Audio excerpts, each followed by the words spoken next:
Di tahun 2019 bagaimana kita melihat awal kemunculan dari pandemi coronavirus ataupun lebih terkenal dengan sebutan COVID-19 di Cina awalnya tidak butuh waktu lama kemudian menyebar ke seluruh dunia. Di tahun 2020 sendiri di awal kedatangannya masuk ke Indonesia, kita ketahui pemerintah seakan-akan acuh tak acuh di mana angka positif COVID di Indonesia mencapai 1 juta positif. Kemudian inilah yang kita bahas lebih dalam lagi. Terlepas dari itu, bagaimana pemerintah kemudian juga mensahkan Undang-Undang Omnibus Law. Terjadi gelombang penolakan di hampir seluruh titik di Indonesia, tak terkecuali juga di Makassar. Bagaimana mungkin sebagian teman-teman yang hadir di sini juga ikut aksi menolak undang-undang tersebut. Di samping itu pula adanya bencana banjir yang kalau kita runut di tahun 2020 sampai 2021 ini henti-hentinya menghantam Indonesia, khususnya Sulawesi Selatan. Bagaimana Kabupaten Bantaeng banjir, bahkan yang terparah di Sulawesi Barat, Kota Mamuju menjadi bencana nasional.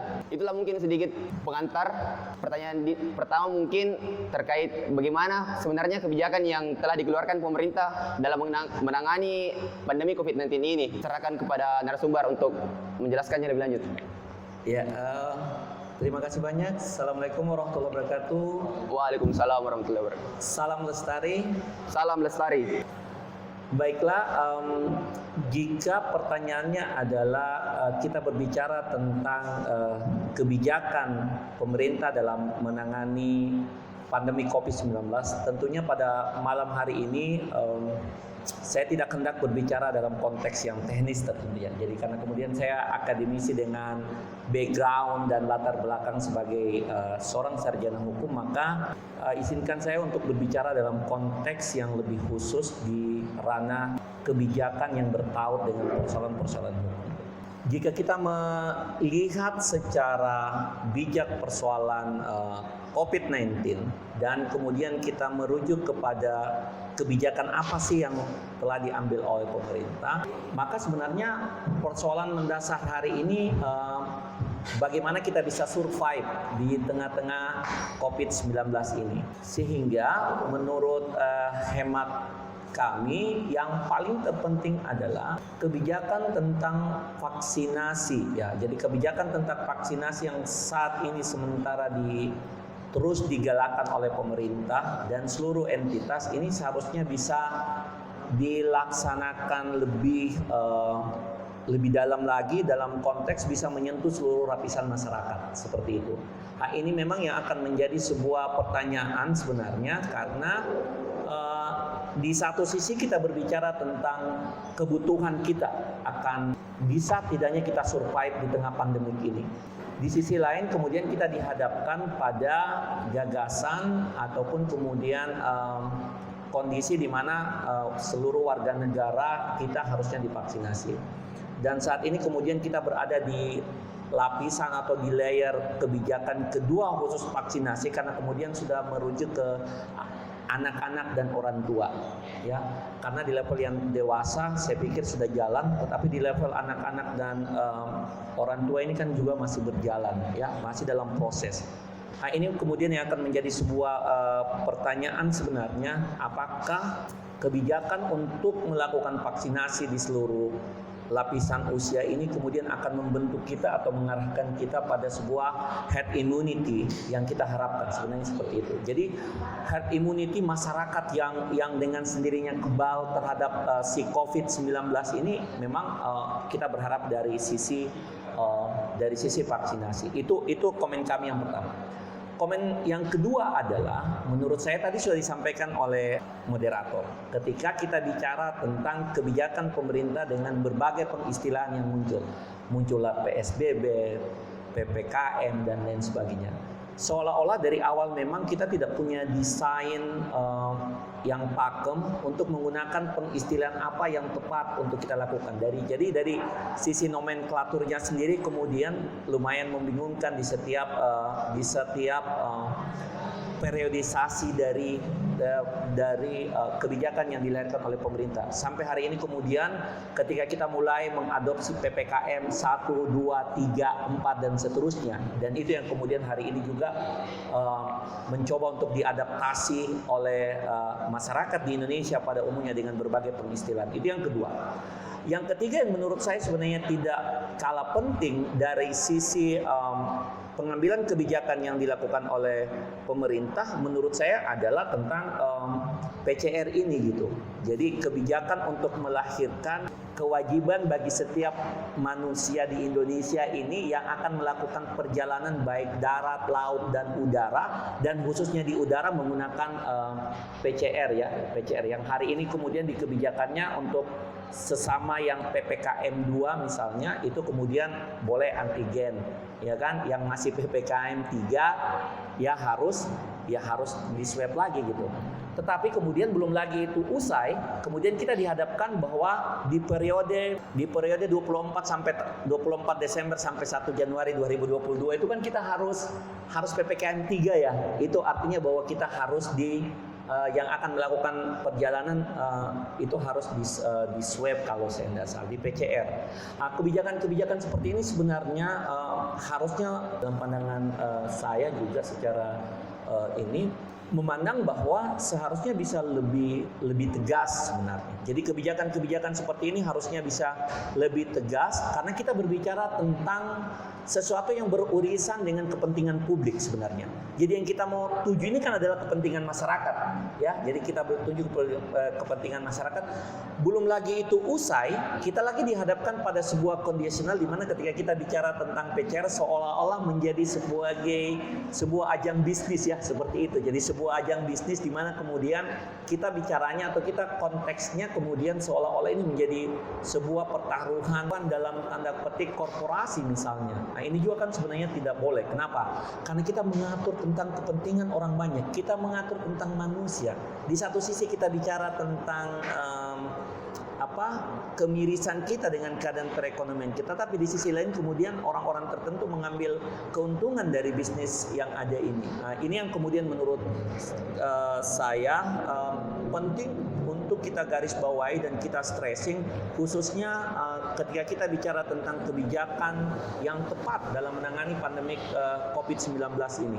Nah, ini akan menjadi PR kita karena ini belum usai. Menurut saya ini belum usai dan ini akan menjadi sebuah tantangan dan challenging ke depannya. Apakah di tahun 2022 nantinya 3 item tadi yang saya sampaikan, baik itu dalam konteks vaksinasi, kemudian dalam konteks pengistilahan yang akan kita gunakan, kita tidak tahu akan kebijakan pengistilahan apalagi akan muncul nanti di awal tahun misalnya. Dan yang paling terakhir adalah kebijakan tentang penggunaan PCR, antigen dan lain sebagainya, khususnya dalam konteks sebagai sebuah prasyarat wajib, bagi setiap warga negara Indonesia yang akan melakukan perjalanan baik itu darat, laut dan udara. Saya kira seperti itu kira-kira. Terima kasih Pak atas pemaparannya. Mungkin yang dapat kita kritisi dari kebijakan pemerintah tadi kemudian sudah disederhanakan menjadi 3. Selain vaksinasi, kebijakan PCR, dan juga pengistilahan. Kan pembahasan kita pada malam ini selain mengenai pandemi virus, juga bagaimana kebijakan pemerintah terkait penanganan krisis iklim. Pertanyaan selanjutnya yaitu bagaimana sih Pak sebenarnya keterkaitan ini antara krisis iklim dengan penanganan pandemi COVID? Sebelum kita bicara korelasi yang terbangun antara krisis iklim dan pandemik misalnya, sebenarnya mungkin kita perlu tahu dulu krisis iklim itu apa sih sebenarnya? Apa yang terjadi sih dengan ketika kita bicara tentang krisis iklim? Secara sederhananya sebenarnya kalau kita bicara krisis iklim ini kan masalah global ya, masalah global. Dimanapun orang bicara tentang krisis iklim, termasuk kemarin di terakhir COP26 pun di Glasgow juga masih bicara tentang krisis iklim. Di mana kita bicara sebuah permasalahan global dengan meningkatnya produksi emisi gas rumah kaca yang notabene-nya sebenarnya itu dihasilkan pada umumnya aktivitas produksi manusia sehari-hari. Akibat penggunaan emisi yang begitu besar, pada akhirnya akibatnya menimbulkan pemanasan global. Nah, itu yang kemudian biasa dibilang global warming-nya yang orang-orang pada umumnya. Karena kenapa hal ini perlu kita gaungkan bersama? Karena seolah-olah kita bisa bicara tentang emisi gas rumah kaca, kita bisa bicara tentang global warming, Tetapi ketika kita bicara bagaimana sih sebenarnya mengkontekskan secara sederhana yang global warming itu atau pemanasan global itu seperti apa sih? Ini yang menurut saya yang missing dalam studi-studi literatur, khususnya ketika dia harus menjangkau lapisan masyarakat di paling bawah, termasuk teman-teman di kampus menurut saya. Kalau kemudian kita bicara tentang banjir, kita bicara tentang tanah longsor, kita bicara tentang mencairnya es di kutub utara, kita bicara tentang naiknya permukaan air laut dan lain sebagainya. Seolah-olah kita bicara bahwa ini yang kita maksud dengan akibat dari gas emisi gas rumah kaca, terjadi pemanasan global. Pertanyaannya, jawabannya iya, benar. Kalau itu pertanyaannya. Tetapi menurut saya adalah ini kan bukan hanya kita menjustifikasi. Kemudian yang harusnya kita lakukan adalah mencoba untuk mengkonkretisasikan. Coba kita lihat data. Kita bicara data dulu lah. Tadi moderator sudah bilang tentang banjir. Kalau kita lihat datanya BNPB di tahun 2019 itu bencana banjir total yang terjadi di Indonesia itu kurang lebih 2019 hanya 784. Oke. Di 2020 itu naiknya luar biasa gitu, 100%. Jadinya menyentuh angka 1.518 kasus kebanjiran. Ya mungkin bisa kita bilang loh, itu kan tidak sepenuhnya tidak sepenuhnya karena terjadinya krisis iklim. Lantas kemudian banjir semakin banyak dan seterusnya. Tetapi ini adalah warning sebenarnya. Ini adalah peringatan sebenarnya bahwa hari ini kita dihadapkan pada sebuah kondisi yang menurut saya menjadi sangat penting untuk kita lakukan. Sehingga pertanyaan berikutnya menurut saya adalah apa yang kita harus lakukan di tengah kondisi yang kita sebut dengan yang diklaim sebagai sebuah krisis iklim. Karena kita tidak bisa bilang lagi kita tidak sementara di krisis iklim. No, karena semua orang di dunia ini, semua negara tahu kok bahwa kita hari ini kita sudah berada di situasional yang tadi yang saya bilang. Bahwa kita bicara tentang gas rumah kaca, kita bicara tentang global warming. Yang seolah-olah mudah banget kita bicara, tapi ketika bicara aksi, sudah mulai jadi tanda tanya bagi kita. Termasuk kita mungkin yang di kampus. Dalam konteks ini sebenarnya ada dua pendekatan yang kita bisa lakukan. Baik secara teori ataupun kemudian faktualisasinya. Pertama kita bicara dalam konteks langkah-langkah mitigasi atau pencegahan, dan kemudian yang kedua adalah langkah-langkah adaptasi. Karena kita tidak bisa bilang lagi bahwa dunia ini tidak dalam kondisi krisis iklim. Kita sekarang di dalamnya. We are in. Jadi kita sudah di dalamnya. Nah, sekarang apa yang kita harus lakukan dengan upaya-upaya mitigasi dan atau kemudian adaptasi? Secara konseptual, kalau kita bicara dalam konteks upaya mitigasi, maka kan kita namanya saja mitigasi ya, pencegahan gitu. Jadi harus ada tindakan aktif.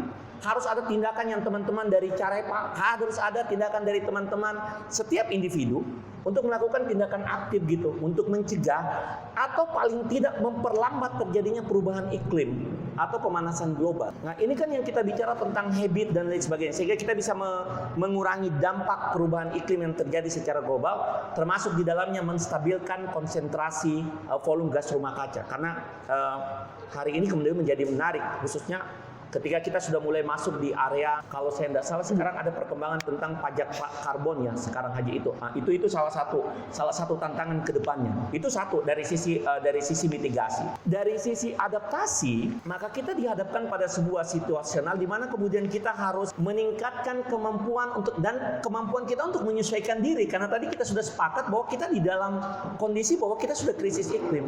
Dan ini tidak akan selesai gitu dalam beberapa mungkin 1 dekade ke depan. Mungkin kecenderungannya akan menjadi lebih buruk. Dia akan lebih getting worse. Kalau saya selalu bilang sih, kalau dengan kondisi warna dan corak masyarakat dunia hari ini, maka kecenderungannya kita akan berada dalam kondisi yang lebih buruk. Sehingga kita butuh ini.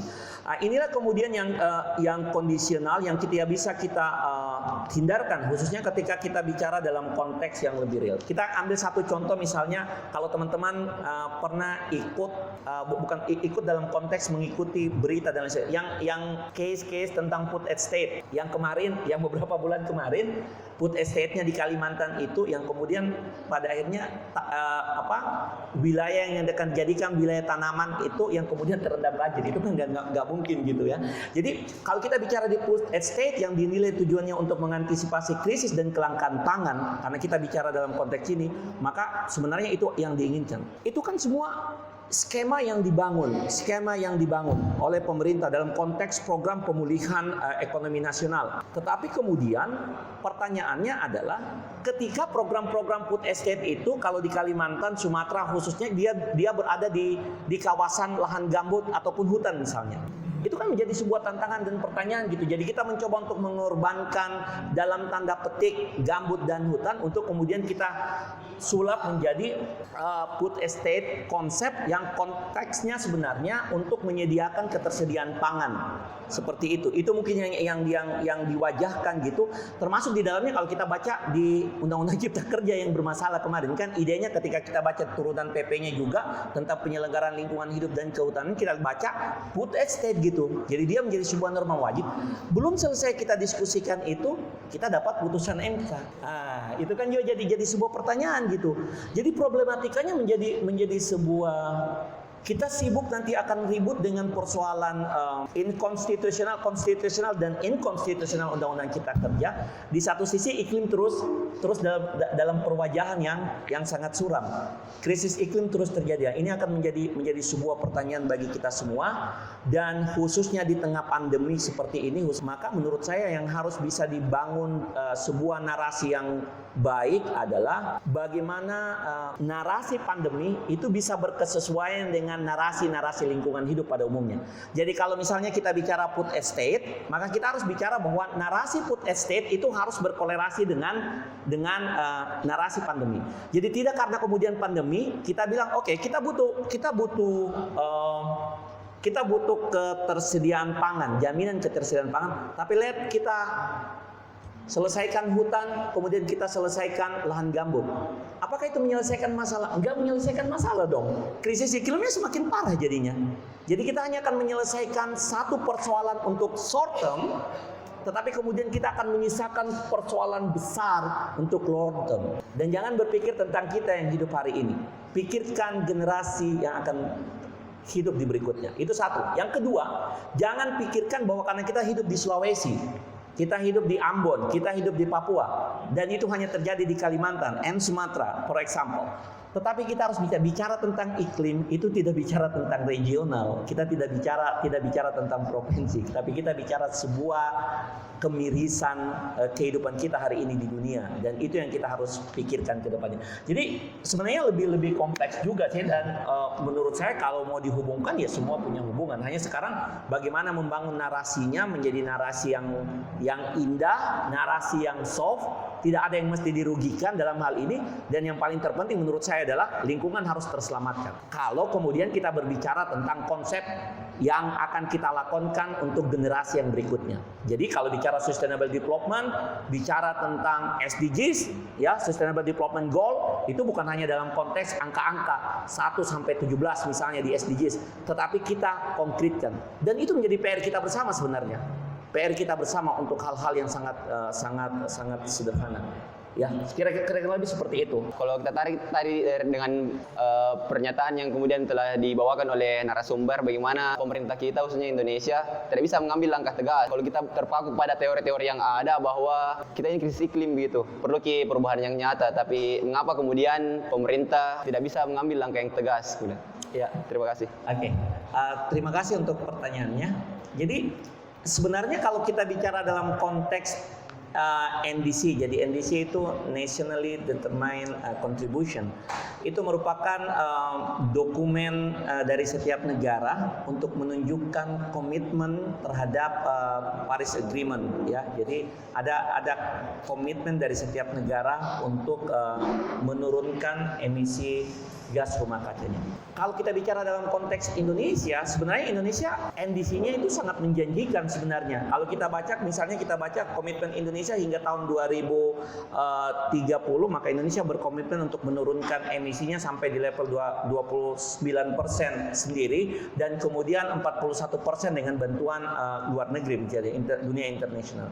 Dan kalau kemudian kita baca di berbagai peraturan perundang-undangan yang muncul, kemudian misalnya kebijakan di bidang kehutanan hingga tahun 2030 misalnya untuk melakukan restorasi terhadap lahan gambut misalnya, kemudian di bidang energi melahirkan kebijakan kebijakan untuk menggunakan energi yang lebih ramah lingkungan, mulai menghindarkan menggunakan batu bara dan lain sebagainya sebagaimana tadi disampaikan oleh moderator dan penanya dalam hal ini, dan turunan-turunan yang lainnya. Sebenarnya kalau kita bicara turunan ya, saya mencoba melihat data yang dirilis langsung oleh Kementerian Lingkungan Hidup dan Kehutanan kita, plus kemudian data yang dirilis oleh teman-teman dari Heinrich Böll Institute Southeast Asia yang bekerja sama dengan ASEAN Research Institute for Environmental Law ARIL seperti itu. Sebenarnya Indonesia di posisi menurut saya Indonesia di posisi salah satu negara yang paling terdepan dari sisi desain regulasi ya, desain regulasi. Tetapi kan tadi saya bilang bahwa kalau kita bicara lingkungan pada umumnya itu kita tidak hanya bicara dalam konteks sesuatu kita mendesain, kita tuliskan dan stop sampai di situ. Tetapi kalau kita bicara tentang desain yang kita lakukan adalah, saya selalu memilih bahwa membangun desain besar, megah, dan itu bisa dilaksanakan tentunya itu akan lebih baik. Tapi jika dihadapkan pada pilihan mana yang lebih akan dipilih, besar tapi nggak bisa dilaksanakan atau kecil yang bisa dilaksanakan. Yang kita bicara tentang komitmen dan konsistensi. Sehingga kalau kita bicara dalam konteks yang lebih real, saya mencoba untuk membuka supaya saya nggak berbicara dalam konteks mengawang-awang, tapi semua berdasarkan data yang ada. Sebenarnya Indonesia berada di posisi yang sangat meyakinkan sebenarnya. Kalau kita bicara dalam konteks climate change, adaptasi perubahan iklim, Indonesia sudah menghabiskan kurang lebih 17,48 billion US dollars untuk adaptasi, ya, proyek adaptasi. Kalau kita bicara dari alokasi itu, kita bicara lebih detailnya, itu gila saja dana yang kita habiskan. Tapi menurut saya kan kita tidak selesai juga di persoalan kita punya regulasi bagus, kita punya anggaran bagus. Uang pada akhirnya kita dihadapkan pada sebuah pilihan di mana pilihan tersebut ya tetap saja gitu kembali kepada polisi kebijakan. Coba misalnya kemarin untuk memantik saja ingatan teman-teman semua di forum ini. Ingat nggak kemarin ketika di COP26 di Glasgow misalnya, kemudian tiba-tiba pernyataan dari Kementerian Lingkungan Hidup misalnya kemudian mengatakan pembangunan besar-besaran di era Presiden Jokowi tidak boleh berhenti atas nama emisi karbon dan atas nama deforestasi. Lantas ngapain kita bicara tentang komitmen di national determined? Ya kan begitu gitu. Jadi sesuatu yang tidak sejalan menurut saya. Jadi dia tidak inline with gitu. Kita bilangnya A, tetapi kita kemudian actionnya di B. Nggak bisa. Bilangnya A, harusnya actionnya juga A. Kalau kita bilang bahwa kita krisis iklim, kita punya komitmen terhadap perubahan iklim, maka harusnya kita juga harus punya komitmen untuk melahirkan kebijakan-kebijakan yang namanya ya paling tidak untuk menurunkan emisi karbon dan punya kebijakan tentang kembali menghutankan, menghijaukan. Ya kan harusnya seperti itu gitu. Itu dalam pandangan saya gitu. Karena kalau itu kemudian tidak terjadi, ya ini sama dengan kita cerita ya, kita cerita dari A sampai Z, ya enggak akan pernah memang selesai persoalan ini di Indonesia gitu. Apalagi kalau kemudian itu dimotori oleh para pengambil kebijakan di level yang paling tertinggi menurut saya. Jadi ya ini mungkin jadi PR sih, pekerjaan rumah yang besar bagi Indonesia sebenarnya, bagaimana mengkonkretisasikan, karena kita punya waktu sudah sangat terbatas gitu ke 2030 ya, untuk komitmen di komitmen 29% untuk upaya Indonesia sendiri, dan kemudian atau 41% ya, atau 41% dengan bantuan negara. Nah ini mungkin yang akan menjadi PR ya, kalau saya selalu aja bilang PR karena pada akhirnya pengambilan kebijakan itu bukan berada di kita, bukan di saya, bukan di adik-adik moderator, bukan di teman-teman di Carepa, bukan di teman-teman, saya lihat di belakang juga ada Presiden BEM ya, bukan di kita adanya gitu. Kita ini hanya menjadi aktor untuk menjalankan sebuah desain besar berbicara tentang komitmen. Nah, ini mungkin yang kita harus pikirkan bersama-sama nantinya, yang mungkin akan menjadi PR kita bersama. Kira-kira begitu, moderator. Terima kasih. Ya Pak, ya Kak, terima kasih atas jawabannya. Terima kasih banyak untuk perhatian kawan-kawan semua. Salam harmoni hukum. Ciao. Assalamualaikum warahmatullahi wabarakatuh. Waalaikumsalam warahmatullahi wabarakatuh.